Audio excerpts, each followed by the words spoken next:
Hello, everybody. Kathy and I back again a day early because we've both got other things on. I am Louise Eddington of Cosmic Owl Astrology. If you're listening on Kathy's channel, my channel is Cosmic Owl Astrology, and I can also be found as Cosmic Owl Astrology on Facebook, Instagram, all the places.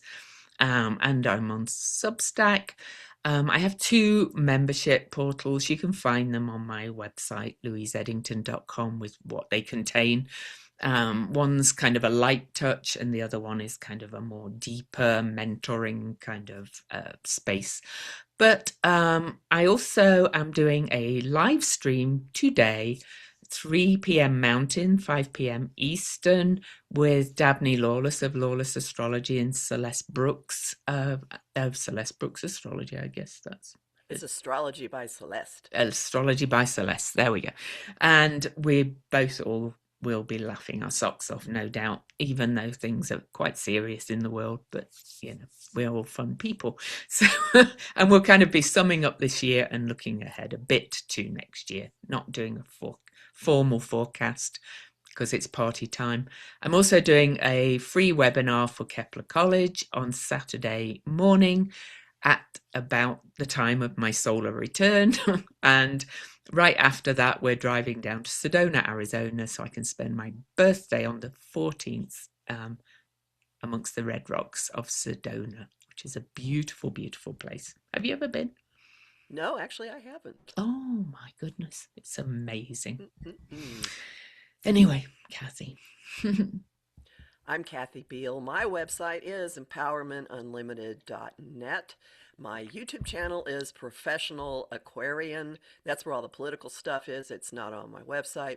I have a Facebook page, Empowerment Unlimited, and also a private discussion group, the Astro Insight Lounge, where we talk about how astrology is playing out on the ground, and you have to answer questions to get in. So do that if that interests you.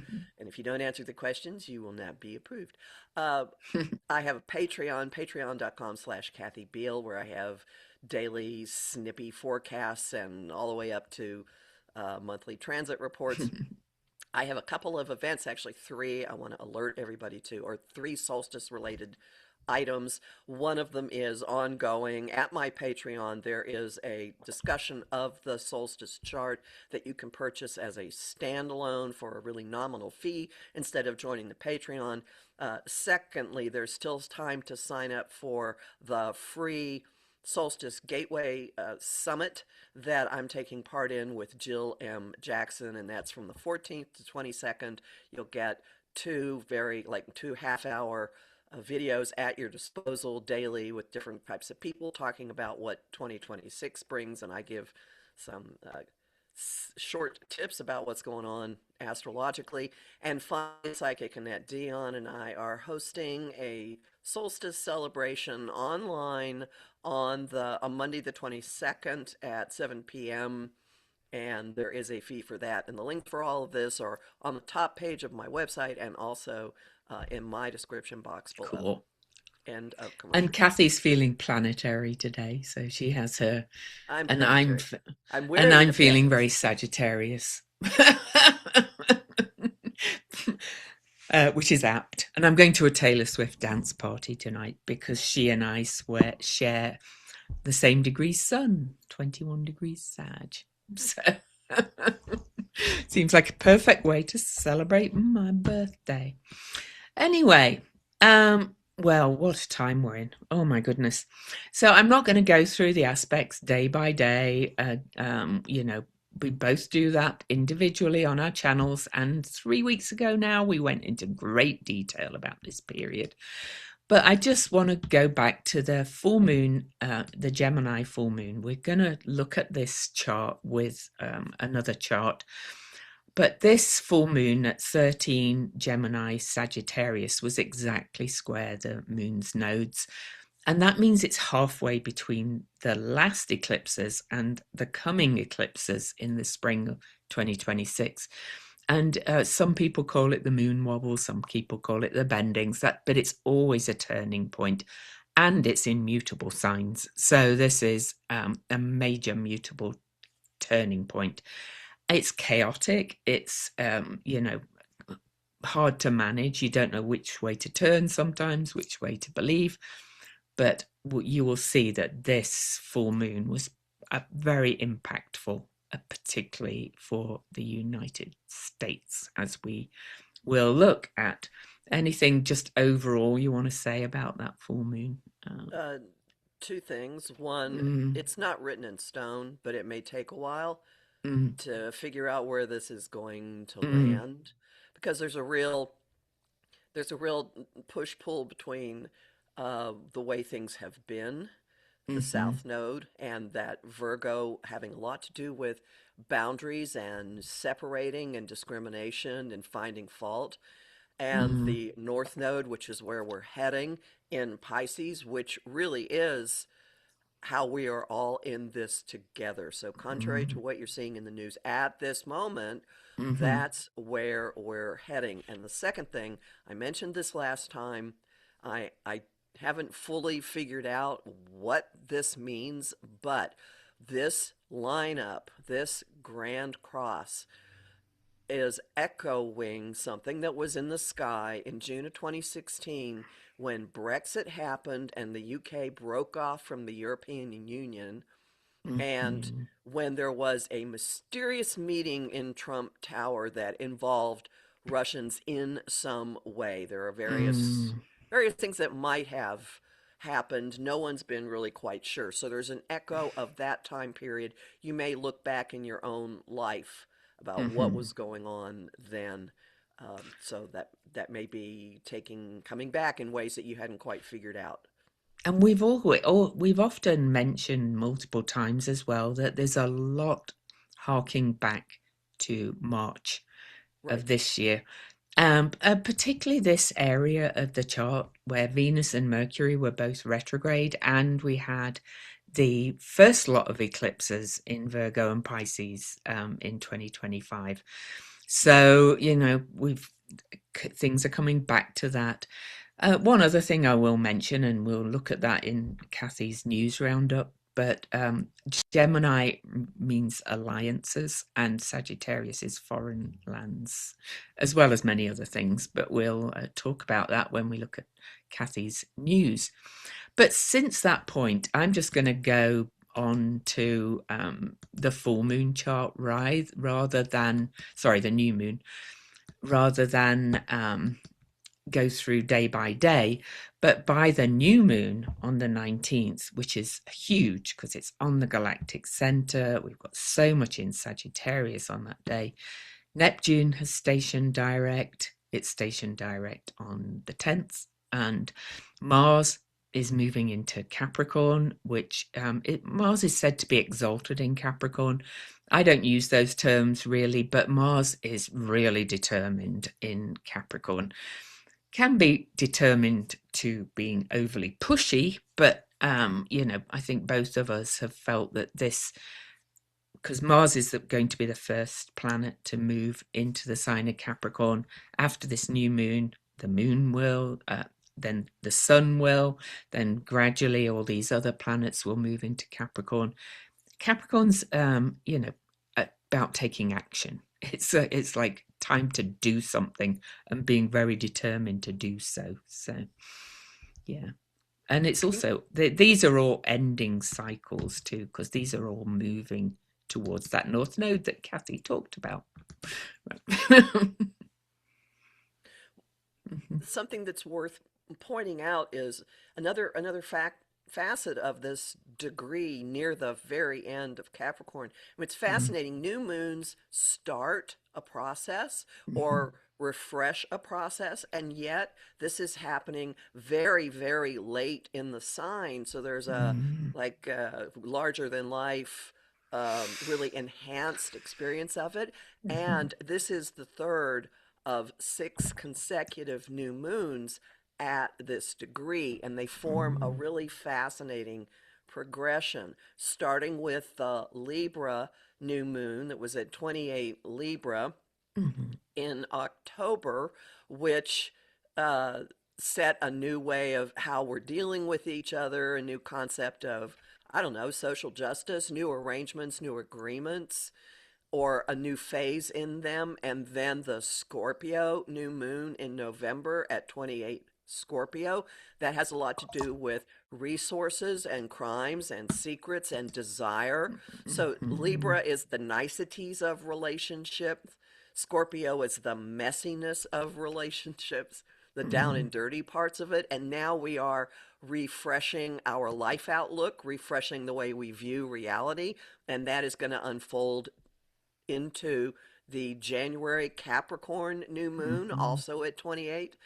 That will be setting up new, like new foundations, new goals, or revising, refreshing our goals and how we're working on Mhm. things, leading to the Aquarius new moon at 28, Which is an uh, eclipse. which is an eclipse in February, and that will like set a new stage. It's going to hit the reset button on our collective experience and our relationship with technology in the Mhm. allocation of power to the people or not.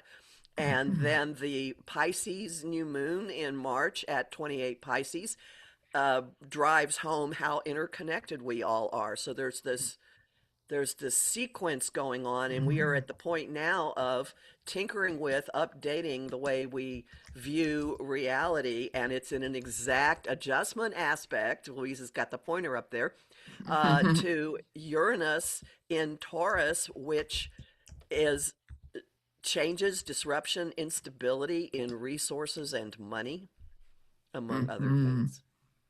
Yeah, it's huge. And I use the galactic center and things because my ascendant is at this point. So I'm drawn to use those things. And the galactic center is said to emit new knowledge or new consciousness into everything, and waves of new consciousness. But this is also the day that the interstellar object 3I Atlas, that nobody can decide what it is, but it has got comet-like behavior, is closest to Earth on that very same day. And it was first spotted near the galactic center. It's coming closest to Earth, and it will leave our solar system because it's flying by Jupiter, which is the ruler of Sagittarius. So what's that bringing in? Because it's kind of generally accepted in astrology that when planetary beings, whatever you want to call them, enter our consciousness, they bring something in, like Pluto brought plutonium and nuclear things and therapy and things like that. So we'll see. There's something very new coming in, I think, from this new moon. New beliefs, new truths, new awarenesses, and we're starting to see it happen already, of course. You know. Mm-hmm. And that makes me think of something I stumbled on. I did actually Mm-hmm. did some research about the Galactic Center as I was Mm-hmm. writing my new moon forecast because it's something that I don't normally pay much attention to. Mm. And there is an astrologer who's built his career. One of the things he is known for is the Galactic Center, and that is Mm-hmm. an astrologer named Philip Sedgwick. And Oh, he's uses he's my guru for that too. he Yeah. uses the concept when something happens at the galactic center, he sees it as defragging, a Mm-hmm. defragging process. So it's like the systems of thought are Mm-hmm. getting cleaned up Mm-hmm. and moved into, like, the stuff that doesn't work anymore is being taken out. So you might want to look into what happens to your computer when you defrag it. You're actually rearranging and cleaning up the hard drive essentially Mm-hmm. when you do that. Yeah. Yeah, so we're all having our hard drives defragged. So Hmm. indeed. So yeah, anyway, I think, that's all I'm going to say. We're not going to talk about all the aspects, but things are going to start to move forward. By this new moon, Saturn has built up speed, so change is going to start coming faster. Sagittarius is a sign that likes speed, right? And Neptune is still moving very slow. But one other thing I will mention, though, is that Venus, Mars, particularly, are traveling under the beams of the sun for quite a long time during this period. So that means they're, invisible to us because of the sun's brightness. And that means kind of a lot is kind of going to be revealed when they both come out early next year. But that doesn't mean nothing will come to light. But there's a lot kind of we're, not seeing. But one other thing, this is the day the Epstein files are due to be released by. So, The so Department of Justice Epstein files. There are yes. multiple other Hmm. avenues and sources for files that have been either already released or have been ordered to be released. That just keeps happening. Hmm. Yeah. Unsealings happening here and there and here and there. Cool. And All right. that fits very much the final pass of the water grand trine, with Mercury Hmm. making its third connection, which happened over the week happened on December 6th. So from October to December 6th, we have this arc of going deep and deep and deep into finding out stuff that has to do with, oh, authority and government and money and sex and you name it. Okay, so Yeah. that fits with it all. So, what I have here are news items that illustrate, that play out very dramatically what we've been talking about. And the Gemini full moon squaring the U.S., squaring the nodes, was sitting on the U.S. Identity and relationship, or identity and Mm. alliances axis. So a bunch of stuff happened that reshaped those drastically. Um, Hmm. the administration on Friday night, after the moon was on a Thursday, so in between the moon and Mercury's final grand water trine, the administration very quietly late at night released a national security plan that the Kremlin praised as matching Russia's vision. Let that sink in. Changing alliances. It's claiming dominion over Canada. It's cutting Europe loose. And on cue, as if on cue, Representative Massey introduced a bill to leave NATO.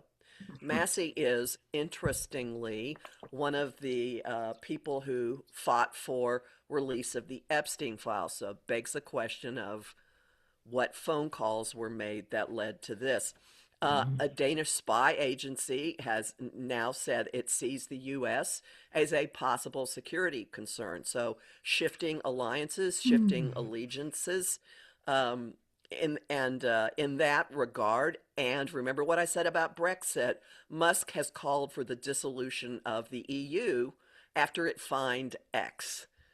So let's just don't even have Brexit. Let's break the whole thing up. We'll see if that gets anywhere. The South Node in Virgo aspect of this, with the emphasis or overemphasis on boundaries, borders, pickiness. We now have a move toward a reverse migration policy, which would actually move people out of the country who come from certain nationalities. Nationalization ceremonies have been shut down for Hmm. people from a laundry list of countries. There are proposed border entry rules that would require disclosing 5 years of past phone numbers, email addresses over 10 years, social media posts, and biometric data, all of which violates the EU's privacy regulations. Okay, so now redefining our identity. In that department, SCOTUS has taken on cases that will reshape the allocation of powers as well as election finance. So they're Hmm. consider the constitutionality of the executive order abolishing birthright citizenship.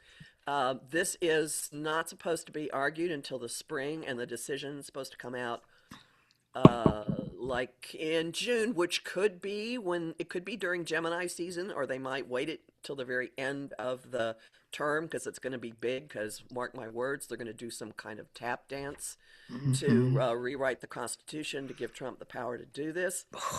Birthright citizenship is in the 14th Amendment. Hmm. They're taking on a case that would change political fundraising and cut back on the power of small donors and tilt things more toward big donors. And they're ruling whether Trump can fire directors and independent agencies without congressional involvement. All of these are playing out. The shift in identity and alliances and the emphasis on the South Node, which is again what we're moving away from. And this is mutable, so it's not written in stone, which doesn't mean it isn't going to cause chaos in the meantime. Okay. Also, the media landscape has been reshaping. That fits Gemini and Sagittarius. After Warner Brothers accepted a Netflix bid, Paramount has now made a bid for a hostile takeover, meaning that they're going to try to do it regardless of what the board of directors has decided. Trump is behind this. He's happy with it. It's backed by Jared Kushner, who's he, and Saudi Arabian money. And Larry Ellison, the owner of Skydance, which owns Paramount, has promised Trump that he'll take care of CNN. So, changes in the media landscape, changes in how information is processed. All right, so as we moved away from the Gemini full moon and the final water grand trine, Mars, on its way out of uh, Sagittarius, has two big meetings. A square Hmm. Mars and Sagittarius, the military action, foreign matters, uh, squaring, demanding action from Saturn and Pisces. So that's government, that's stuff on the waters, and then he's moving toward, or he may have already done it by now. No, he will do it soon. Squaring Neptune on the Hmm. water. So what has happened? We seize a Venezuelan oil tanker. Why? That's a perfect playing out of this. Venezuela has called it piracy. I can't argue with that. No, me Trump neither. has now demanded that the International Criminal Court amend its founding documents so that they do not prosecute him after 2029 and that they drop their probes of Israel and U.S. troops. So that's the foreign aspect, the agreement aspect. Interestingly, the U.S. doesn't recognize the jurisdiction of the ICC. Hmm. So Mars square Neptune, what's really going on here? Hmm. Um, the administration has been ordered to return National Guard control in California to the governor, that this was an abuse of the separation of powers. And big thing, oh, numerous numerous judges have ordered unsealing more and more and more of Epstein files, documents, whatever, and more Democrat candidates have flipped all kinds of special elections on the state level all over the country in In previously Georgia. red territory in Georgia. And I submit this for the astrology, not for the fact that it's going to happen, but this fits the astrology.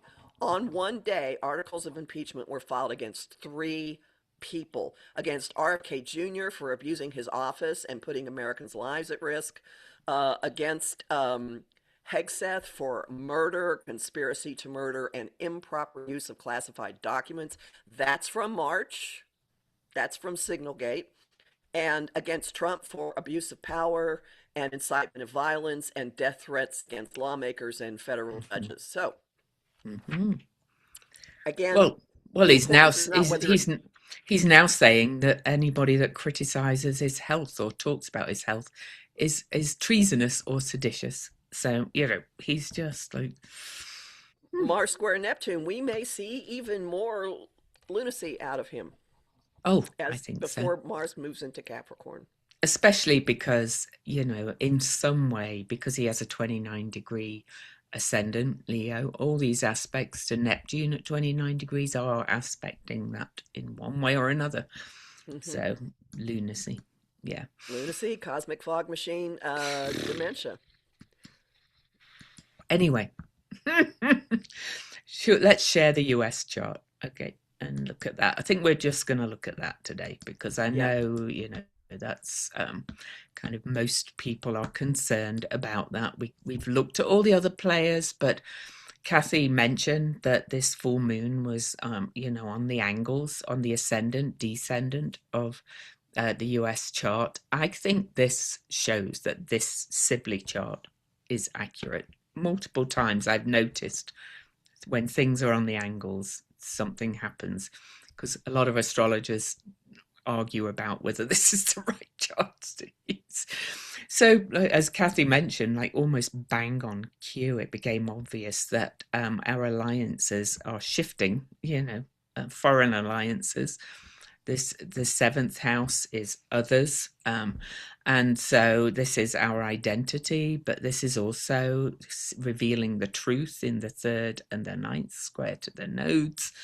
So, having that mutable grand cross on a full moon halfway between the eclipses was a big turning point for how we kind of see the US and our relationship to the rest of the world in many ways. So, loads more we could say, but I'll let Kathy dive in with. Well, the seventh house, where the moon is Mm, sitting, is also the house of open enemies, and mm-hmm, Gemini is a sign of duality and duplicity. And we've mm-hmm, got this weird situation involving Venezuela seizing an oil tanker. That's really Neptunian. Uh, mm, but Russia supports Venezuela militarily. And at the same time, we're spouting Russia's talking points. So, mm, what is really going on here? Is it, talking out of both sides of his mouth? Very likely. mm-hmm. And who's the open enemy here? Well, that kind of begs the question, doesn't it? Well, yeah.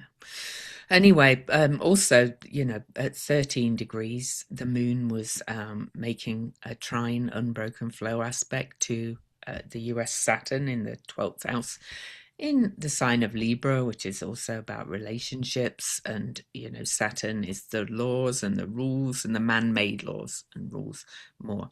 And it's also, sextile to this. There's quite a few aspects. Plus, Jupiter was is part of this water grand trine, and Jupiter was on the US Mercury for the second time, and that's in the eighth house, which is often a place of secrets and things coming to light, but also the voice. So this just, of course, the sun is at 13 degrees too. So even though that's a semi-sextile, as Rick Levine would say, there are no minor aspects. It was also aspecting the sun of the US in many ways. So the whole kind of identity of the US, the perception of who we are and how the other world sees us, has just taken a big turn, right? Absolutely. Mm, That moon trining, the transiting full moon, the full moon trining the U.S. Saturn in the 10th house, the very public house, the house of the executive, shows both ends of what's been going on with the courts. More and more courts mm, saying, no, you don't, no, you don't, no, you don't. One court permanently blocked an executive order that was shutting down mm-hmm, wind energy developments. Um, there's all the different grand jury unsealing, but by the same token, courts mm, of appeals after courts of appeals after courts of appeals uphold the existing law, and then the Supreme Court takes it and goes, well, wait a minute. mm. So that's both ends. It's the duality going Yeah, on with that trine right there. yeah. And one other thing I will mention is this bottom of the US chart, the IC. Neptune isn't on it, but it's so close to it. Neptune is a vast energy, especially in Pisces, and multiple crossings have happened going back to March as well, where Hmm. Mercury and Venus were retrograde. The Venus star point on March the 21st, I think, 22nd, sorry, was at 2 Aries Ceres, which is needs met and unmet, but also, what feeds us.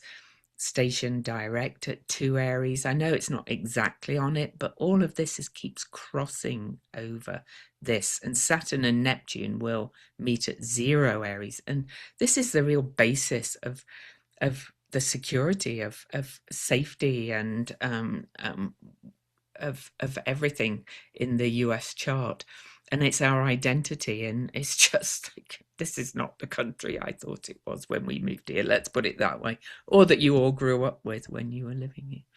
Hmm. There's a very strong militaristic vibe with that as well. Mm, mm, What's the role of the military going to be, and mm. how will it's not a given that it's going to stay the way things are looking, by the way, people.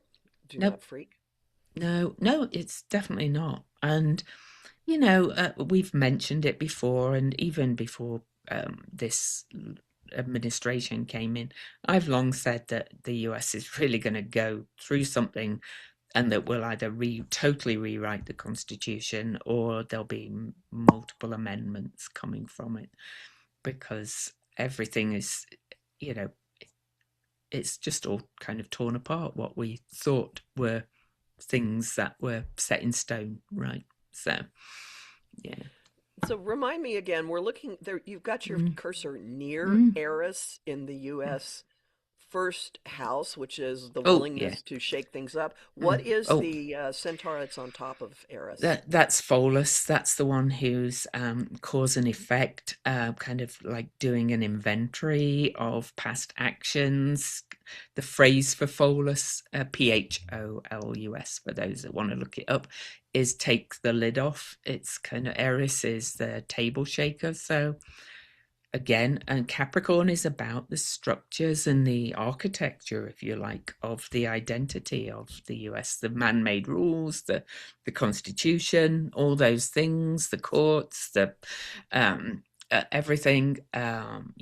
We're kind of. I think Pholus is kind of take the lid off about how unsafe it was. The whole thing, the whole structure was um, for that it could be dismantled quite easily, really. There was not enough guardrails, even though we thought there was. Balance of powers and all that's gone, really, isn't it? Well, the guardrails presume everybody agreeing to the same basic ground rules. And several Exactly. years ago, there was a big faction that decided they didn't want to play by the ground rules anymore. Hmm. And there we've got that Venus new moon at 28 Libra. Like, what are the Well, ground rules? Whoa, we're changing. New yeah, phase. yeah, that was up there. So, shall I go to the new moon, Yes. and we can refer back to just looking at the degrees of all those new moons that Kathy mentioned, go starting in Libra to Scorpio. First thing I would mention is that we have Pluto at 27 Capricorn, and the US moon and Pallas Athena, by the way, strategy, kind of patterns, future, are at 27 degrees. So all these new moons are aspecting both Pluto and the moon and Pallas Athena in some way, culminating pretty much, well, not culminating, next to culminating. The one before the last one will be right on the US moon, and that eclipse that's coming up in the spring at 28 Aquarius. There's another factor In that plays into this, and that's Uranus at 28 Taurus in the sixth mm-hmm, house of how we manage things on a mm-hmm, regular basis. Uranus is going to be at 27 degrees January, February, and the first half of March. So it is mm-hmm, applying into uh, it's already tightly aspecting. It's mm-hmm, squaring the U.S. moon, which is a demand for action, really mm-hmm, disrupting all kinds of things, and it's trining the U.S. Pluto as systems and institutions in our house of our country's resources and mm-hmm. values. So it's effortlessly. It's got this direct current Mm. back and forth of change and disruption and shocks. And And that's the, going and on into the spring. And in a mundane chart, which is really what we're looking at, the moon is the people.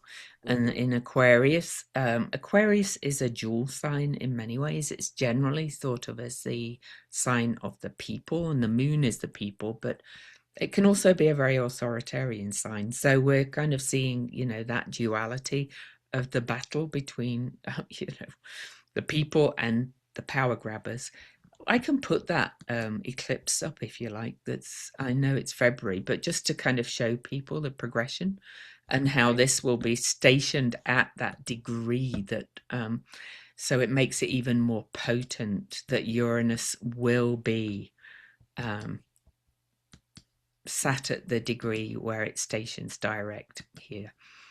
So And February in the modern 17th. astrology, I'm sorry, in Hmm. modern astrology, Uranus rules Aquarius. So in modern Yeah. astrology, Uranus is in control, basically, of what happens in this dance. I apologize for interrupting. No, no, no, no, it's fine. But I just noticed as well because most people that follow my channel know that I work very closely with the Venus cycle. And Venus, right minutes really before this new moon eclipse, will officially be emerging from under the beams of the sun as evening star conjunct the North Node and on the US natal Ceres and Nessus, which is the buck stops here. We've seen these toxins, these poisons. It's time to kind of say out, damn spot, as I keep saying, and move towards that North Node. This also gives me kind of hope that, that this won't hold. We're in this kind of winter portal here in the Northern Hemisphere of it all coming to light. And by the spring, I think big changes will be demanded. Do you? They could be demanded started by here. They could be demanded starting by the end of this month. But Oh, yeah.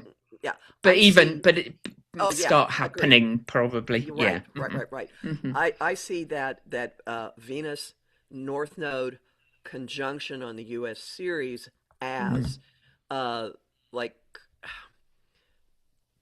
I don't want to use goddess language, but very Mm.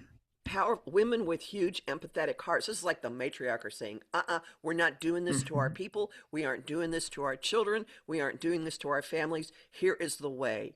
Here is the way we can make things. And it's the messaging coming out. So Yeah. women and people with big hearts, maybe even could be the church, could be artists, Hmm. could be me. That Venus is on, and the North Node are on my ascendant. So watch me. Hmm. but But I mean, what an eclipse this is, because also right after the eclipse, Saturn and Neptune have their conjunction right on the bottom of the chart, which is a huge conjunction. We'll talk about that in a minute. But Ceres by transit, US has been going through its Chiron return, opposing Juno, our sacred contracts with each other in Libra, which is relationships.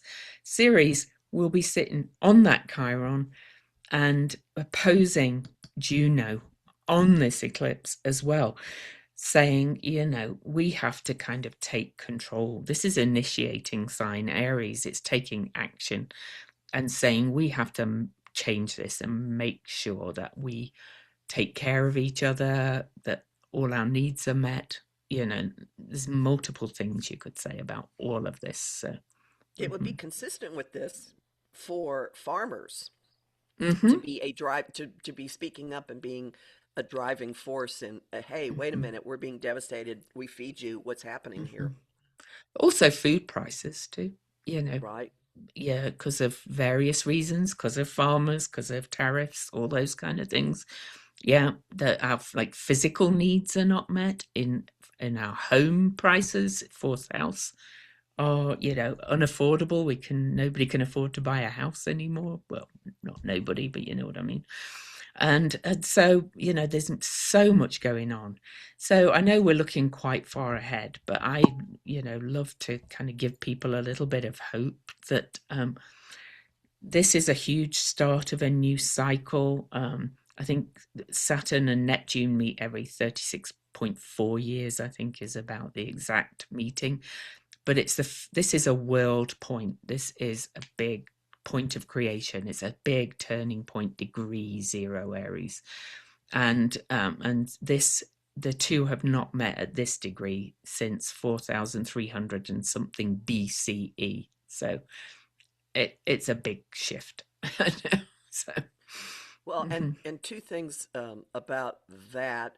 Uh, Neptune dissolves whatever it touches, and so Hmm. dissolving existing structures. I mean, I think this does this says that this militaristic bent that we've got isn't going to be the way we do things. Hmm. Also, Saturn Neptune conjunctions play a huge and definitive role in the history of Russia, Hmm. and Hmm. there have been gigantic changes in the actual government and the structure of that country every single time. I have a talk available in my Hmm. shop on Saturn and Neptune, just taking it through history.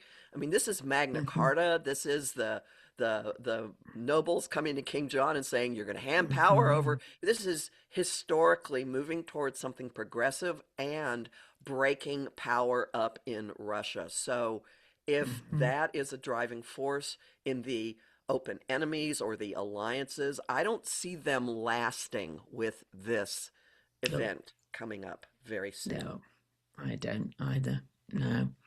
And Mars on this eclipse is conjunct Vesta, which is the state, and this is in the second house of self worth, values, and I think with Mars kind of being the guide for all this Aries stuff in Aquarius, this is kind of saying no, we can take action to change this and make this more equitable.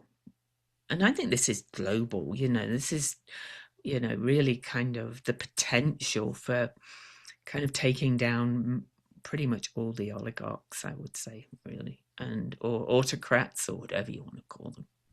That Mars and Vesta together are applying to a trine to Mm-hmm. Mars and Gemini in the U.S.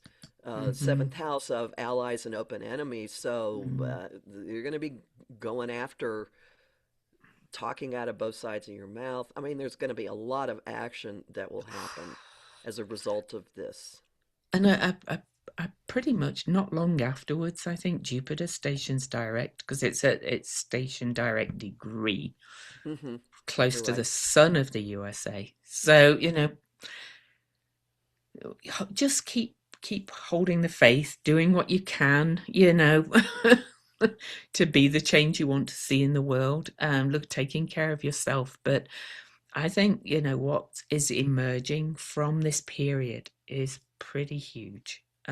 From these full moons and new moons as well, and kind of culminating in the eclipses. But then the new moon after this, as Kathy mentioned, is at 28 Pisces, which is where Neptune is now, right at the end of that third house. And it makes them very potent, as Kathy said, being at late degrees, but it's also a signal that change is coming as well. So, um, in mundane astrology, if planets are at the or placements are at the very last degrees of a sign, it's things are going to shift, change afterwards. So, mhm, Can we go back huge, to the Sagittarius new moon chart? of course. That might be a good ending place. What I'd like to say about that is, uh, you can look Oh, at next one. what we're going through now and Mhm, what's happening right before we hit the solstice as uh, updating the way we view reality to match all of the disruption that we've been observing and witnessing and mhm, instability that we've been experiencing.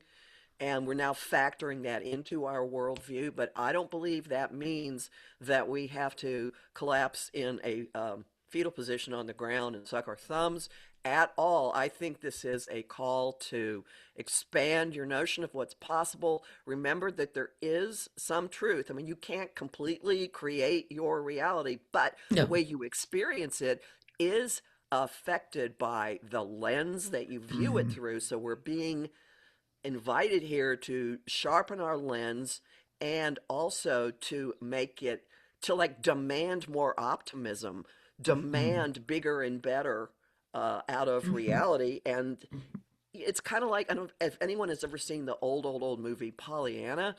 Mm, about a little girl who plays the glad game. Oh, I'm glad. Every time something happens, she plays the glad game. mhm. Well, we're basically doing that. I'm not saying do the happy dance because of criminality happening on the high Oh. seas and the fact that we're now a nation of pirates. No. But on the one hand, another way of looking at this as they're not even hiding anymore what they're actually up Mhm, to. So how do we benefit from that? And how do we expand our concept of what is possible in the world? mhm. But it's also Sagittarius is very much about truth being kind of coming to light. It's Sagittarius is always seeking the truth. And I when I look at this new moon right in the first house, which is our identity, and Mercury is about to cross the ascendant as well. Um, the rising sign is kind of our face to the world, and Hmm. so we've been seen as this bastion of freedom and all those kind of things. One phrase that really gets my goat, especially because of how easily it has been really to dismantle everything, is this isn't who we are. It's clearly who we are, really. There was no firm guardrails, as you said, Kathy. Everything was kind of based on everybody agreeing to kind of stand by Yeah. those rules instead of having them kind of really tied in so nobody could tear them apart the way they've been. And so people have to kind of wake up to seeing that. That's why I invite people to listen to people like Tad Sturmer on YouTube who pulls apart the Constitution really, and he just said, this is how it was written, and they are, take that's why they call themselves constitutionalists, because they are going back to the originalist of the Constitution. That's not to blame the founding fathers or anything like that. I know people are really attached to that. Yes, they were of their time, but I think people have to really wake up and go, stop saying this isn't who we are. It might have been that way when people all agreed, but clearly there was all this other side that is not who we are, who we thought we are, right? And that's Uranus bearing down on the U.S. moon. Yeah, Shocking, yeah. shocking, shocking, and It destabilizing. it is shocking, and I'm a blunt Sag, and everything's piling up on my Sag stuff. I will stop thinking that, because stop saying that, because there's half the country pretty much has proven that this is who we are. So yeah. Anyway, or it's less than half though, really. But anyway, I have faith in the people, the moon, to make sure we embody who we thought we were. Anyway, anything more to say on all of this, Kathy? It's such a Final thing powerful I'll time, say, right? the Mm, final thing I'll say is that Sagittarius ascendant, ruled mm, by Jupiter, yes, it has played out as our way or the highway. Yes, it has played out as uh, the concept that we get to just expand our influence and take property and go bigger and bigger and bigger. Yes, but it also, I keep hearing the words of, and don't you, no, nobody troll me for this one or I will block you. I mean it. I hear Joe Biden saying to him the word for America is possibility. mhm. And he also has a Sagittarius ascendant very close to the U.S. ascendant. So I choose to look at possibility. The Mhm. Sagittarius new moon on the 19th is inviting us to clean up and expand our concept of what is possible. I Yes, personally intend to do that. I do too, and I see it entirely possible that we can, uh, take the bones of the intention of the US and rewrite it so that it really works for everybody. So I have hold that possibility, and I've seen that coming for quite a long time. I love the word possibility. Sagittarius, rising, Sun, Mercury, Mars, Jupiter, North everything. Node. Yeah, and Sun. I have Sagittarius North Node, so there you go. Yeah, yeah. So I hope we've kind of given you hope, but I do think there is a bit more, collapse before more people wake up. And that's got to be okay. Just, don't go and crawl into a fetal position when, birthright citizenship is taken away, as it probably will be, but it can be rewritten, cut back in, right? And consider the possibility, what will happen if that case is argued and the person that they wanted to benefit isn't occupying the house anymore? Yeah. I'm holding that vision. I I invite you to join me. That would be nice. Hey, I Anyway, believed in Santa for a long time, and bring it, baby. well, as Kathy mentioned, Jupiter is the ruler of Sagittarius, and he's known as Santa by many things. So perfect for going into the holiday, right? What gifts do you want to bring in for all of us? So, all right, everybody. So we'll see you next week. We haven't decided whether we're doing any of the week of actual Christmas Day, so we'll talk about that.